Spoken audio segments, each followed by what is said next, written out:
Baik, Assalamualaikum warahmatullahi wabarakatuh. Apa kabar teman-teman semua? Senang sekali kita bisa berjumpa kembali dalam mata pelajaran Pendidikan Agama Islam dan Budi Pekerti. Untuk materi kali ini kita akan membahas tentang keterkaitan sejarah dengan kejujuran. Untuk itu mari kita simak materinya berikut ini. Apa hubungan sejarah dengan kejujuran? Itu yang pertama adalah konsisten menyuarakan kebenaran meskipun di hadapan penguasa zalim.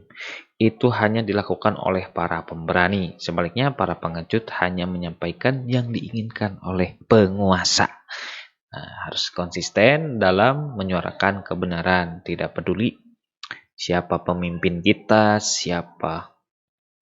siapapun, ya. Kalau itu hal-hal yang benar, maka kita perlu menyuarakannya. Contohnya, Nabi Musa menyuarakan kebenaran tentang Allah. Harus beriman kepada Allah di hadapan raja, ya, raja yang zalim. Ibrahim pun sama, semua para nabi sama menyuarakan kebenaran konsisten, baik itu secara diam-diam maupun secara terbuka. Nah, ketika kita berdakwah secara terbuka, maka pasti ada pihak-pihak yang tidak suka terhadap dakwah tersebut. Maka dari itu, walaupun ada pihak-pihak yang tidak suka, kita tidak boleh untuk melawannya dengan kekerasan, tetapi mengajak dan merangkul siapapun yang tidak suka kepada kita untuk berdialog, atau setidaknya kita tidak saling mencaci maki satu sama lain. Nah, itu yang dilakukan oleh para nabi kita, ya, tidak mencaci satu sama lain dan menyampaikan dengan penuh kasih sayang, ya, dengan penuh kelembutan. Nah, itu menjadi contoh bagi diri kita untuk konsisten menyuarakan kebenaran. Yang kedua, setiap manusia pasti pernah bersalah. Itu artinya dibutuhkan manusia pemberani yang lantang untuk mengakui kesalahannya. Berani mengakui kesalahan merupakan indikator sikap sajaah dan jujur. Yang namanya manusia pasti punya salah, terlepas dari apapun halnya, pasti dia pernah berbuat salah, baik itu salah yang kecil maupun yang salah yang sangat besar. Maka dari itu, sudah sewajarnya Allah memberikan ruang kepada kita, yakni berupa untuk mengakui kesalahannya, bukan menutupi kesalahan. Semakin kita menutupi kesalahan dengan berbohong, maka tentu dosa-dosa kita akan terus bertambah. Ketika kita sudah berbohong, maka kebohongan yang lain pun akan kita siap laksanakan. Jadi, yang paling bagus adalah mengakui kesalahan. Walaupun pahit, itu cuma sebentar, dan pada akhirnya kita akan menemukan kelapangan dan kelegaan. Berbeda dengan menutupi kesalahan yang senangnya di awal, rasa senangnya di awal dan sedikit, dan berakhir dengan kekecewaan dan penuh dengan ketidaknyamanan dan ketidaktenangan. Manusia semua salah, tapi sebagai manusia kita harus bisa mengakui kesalahan diri kita. Itulah orang yang memiliki sifat jujur dan memiliki sifat pemberani. Yang selanjutnya adalah selalu senang berbuat baik, karena pada dasarnya setiap manusia akan senang jika diperlakukan secara jujur. Semua orang pasti senang dengan kejujurannya dan akan terus menambah kepercayaan diri dan kepercayaan orang lain terhadap diri kita. Faktor-faktor apa saja seseorang yang dapat memiliki sajaah? Itu yang pertama adalah adanya perasaan takut kepada Allah. Ya, itu pasti.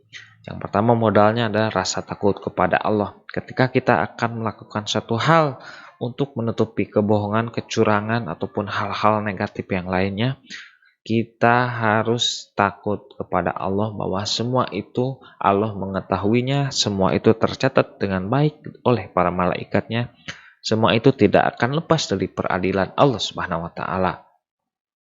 Jadi modal yang pertama untuk memiliki sikap sajaah adalah memiliki rasa takut kepada Allah. Yang kedua adalah saat kehidupan akhirat lebih dicintai dibandingkan kehidupan dunia. Karena kehidupan dunia bukanlah tujuan akhir seorang mukmin. Dunia hanya sebagai tempat menanam kebaikan dan mencari bekal hidup di akhirat. dunia sebagai tempat menanam. Nah, apa yang kita tanam, itulah yang kita tuai. Jika kita menanam kebaikan di dunia sebanyak-banyaknya, maka kita akan menuai kebaikan pula di akhirat kelak. Tapi sebaliknya, ketika kita menanam keburukan di dunia, maka sudah pasti di akhirat, kalau belum bertobat, maka keburukan yang akan kita dapat. Tujuan manusia, tujuan seorang muslim, tujuan semuanya adalah akhirat. Kita jangan mengejar hal-hal yang tidak abadi, tetapi kita terus lakukan hal-hal yang membuat itu abadi, yakni kebaikan, kebaikan, dan kebaikan. Amal baik, dan amal baik. Kita tanam di dunia, dan hasilnya nanti kita rasakan di akhirat kelak. Tanam yang baik, maka hasilnya yang baik. Tanam buruk, maka hasilnya akan buruk. Yang selanjutnya adalah ada perasaan tidak takut mati. Nah, ini penyakit manusia saat ini adalah cinta dunia dan takut mati. Orang yang memiliki sifat saja'ah, dia tidak takut mati, bahwa kematian itu akan pasti datang kepada dirinya.